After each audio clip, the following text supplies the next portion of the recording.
Running after a bike ride feels strange or awkward, at least initially anyway. Yet it's a crucial component or skill within multisports like triathlon and duathlon. Improving your ability to run off the bike is multifactorial. It goes a little deeper than simply improving your standalone running, although that certainly will help too. Why is it exactly that running after cycling is more challenging? Number 1. Body positioning. Cycling is performed in a very compact aerodynamic position with the hips and spine flexed and the head held low. This is quite different to the upright posture needed for efficient running.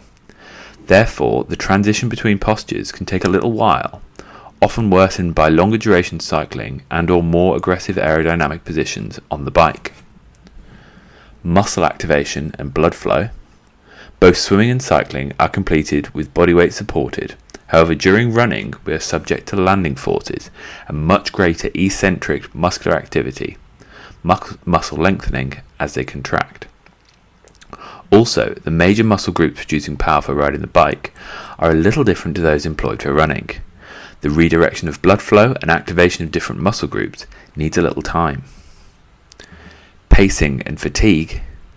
The run is the final of the 3 disciplines in triathlon, the one that takes you across the finish line.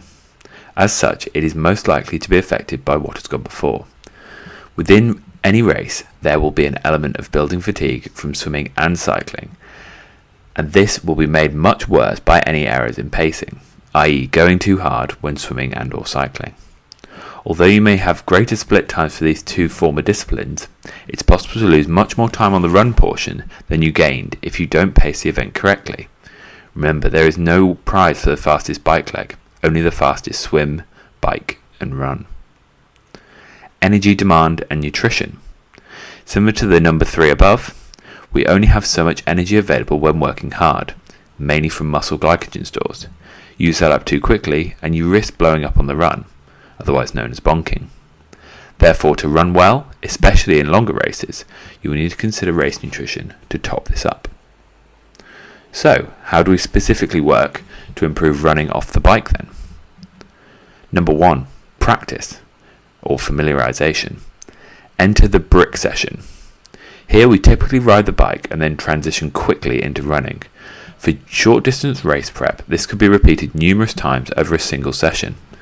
Broadly speaking, brick sessions can be done from an endurance perspective or performed specifically at goal race intensity. Once or twice a week in the final race prep phase is sufficient. These will give you confidence and realistic expectations in your ability to run off.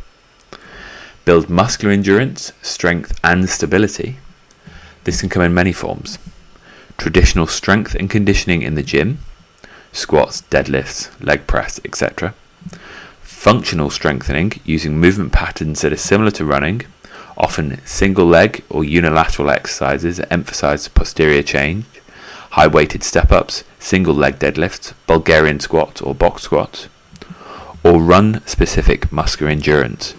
Trail running and hill reps, both up and downhill, will strengthen both muscles and connective tissue, improve coordination and stability too.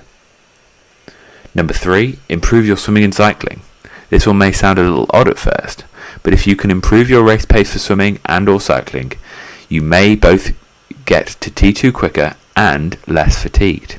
Improve your position on the bike in terms of comfort, power, production and aerodynamics is a big factor in my opinion here.